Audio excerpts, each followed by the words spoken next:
कांग्रेस उपाध्यक्ष नरेश चौहान ने केंद्र की बीजेपी सरकार पर हमला बोला है। नरेश चौहान ने कहा कि राम मंदिर आस्था का विषय है, लेकिन पीएम मोदी का बयान कि कांग्रेस की सरकार सत्ता में आई तो राम मंदिर पर बुलडोजर चला देंगे दुर्भाग्यपूर्ण है। उन्होंने कहा कि देश की जनता ने बदलाव का मन बना लिया है। हिमाचल प्रदेश में 4 लोकसभा और 6 उपचुनाव में माहौल कांग्रेस के पक्ष में है। पंजाब दस्तक के लिए सुरेंद्र राणा की रिपोर्ट। 10 साल तक भाजपा की सरकार 2014-2019 में देश के प्रधानमंत्री नरेंद्र मोदी जी ने जिस प्रकार की बड़ी बड़ी बातें देश की जनता के सामने रखी, अच्छे दिनों की बातें आई कि देश की जनता के और देश के अच्छे दिन आएंगे। 10 साल राज करने के बाद उन चीज़ों का जवाब देने के बावजूद आप देश को किस दिशा में प्रचार जा रहा है।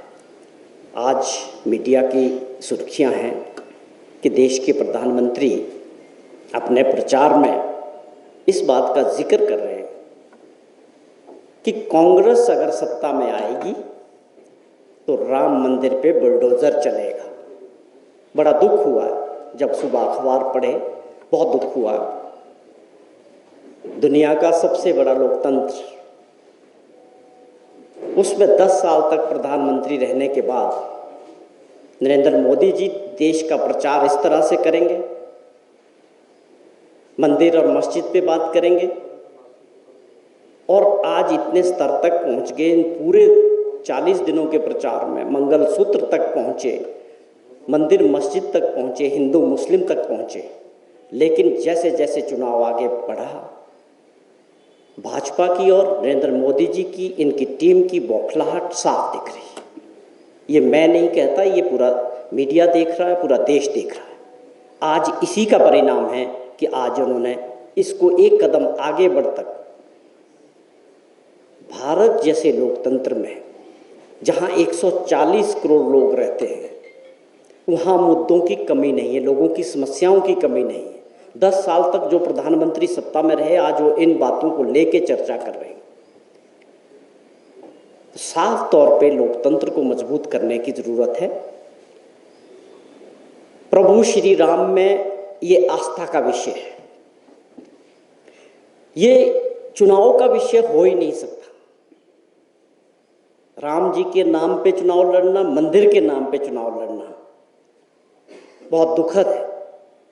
चुनाव के मुद्दे जनता से जुड़े हुए, देश से जुड़े हुए, बेरोजगारी से जुड़े हुए, किसानों से जुड़े हुए होने चाहिए। 10 साल का कार्यकाल अपना बताना, अपने रिपोर्ट कार्ड देश की जनता को बताने का समय था। इससे साफ जाहिर है कि देश के अंदर देश की जनता बदलाव की तरफ जा रही है।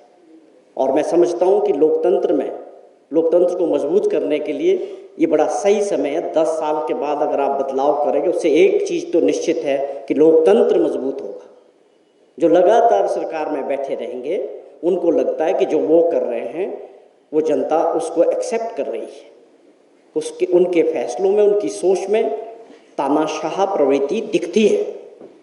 अगर आज देश नहीं रोकेगा तो ये सारा कंट्रोल एजेंसीज के द्वारा देश को करेंगे। तो मैं समझता हूँ देश की जनता इस बात को समझ रही है और बदलाव की तरफ जा रही है। और यही बौखलाहट माननीय प्रधानमंत्री जी के भाषणों में दिख रही है। कांग्रेस पार्टी को और कांग्रेस पार्टी के नेताओं को गालियां देना और कोसने का काम, ये अपने आप में भारत जैसे लोकतांत्रिक देश में बहुत दुर्भाग्यपूर्ण है। इलेक्शंस हो रहे हैं, जैसे जैसे ये चुनाव आगे बढ़ रहा है, लोगों में गुस्सा है उन लोगों के प्रति जिन्होंने साजिश रची सरकार को गिराने की। चुनी हुई सरकार जनता द्वारा चुनी गई, और जनता ने हिमाचल प्रदेश में ये पहली बार ऐसा देखने को मिला कि लोगों ने अपने निजी स्वार्थ के लिए विपक्ष के लोगों के साथ मिलकर सरकार को गिराने की साजिश की। और वो साजिश आपके सामने है, कितने दिनों तक रहा और उसका परिणाम क्या निकला कि आज इंडिपेंडेंट एमएलएस की ये हालत है कि वो ना एमएलए हैं ना वो कहीं के रहे। ये सब कुछ हुआ, लोगों में इसको लेके बहुत गुस्सा है हिमाचल प्रदेश में कि ये नहीं होना चाहिए था। जिनको लोगों ने चुना था उनको 5 साल का समय सुखविंदर सिंह सुक्खू जी की सरकार को मिलना चाहिए था।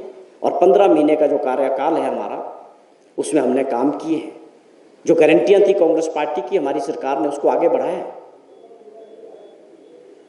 आप गलत प्रचार करके आप बताएं, क्या पूर्व मुख्यमंत्री जयराम ठाकुर ने पूरे प्रचार के दौरान अपनी पिछली 5 साल की कोई उपलब्धि बताई? क्या उनमें ये हिम्मत है? वो बता सकते हैं कि जब वो 5 साल तक इस सरकार में रहे, वो 4 उपलब्धियां बता पा रहे हैं लोगों को?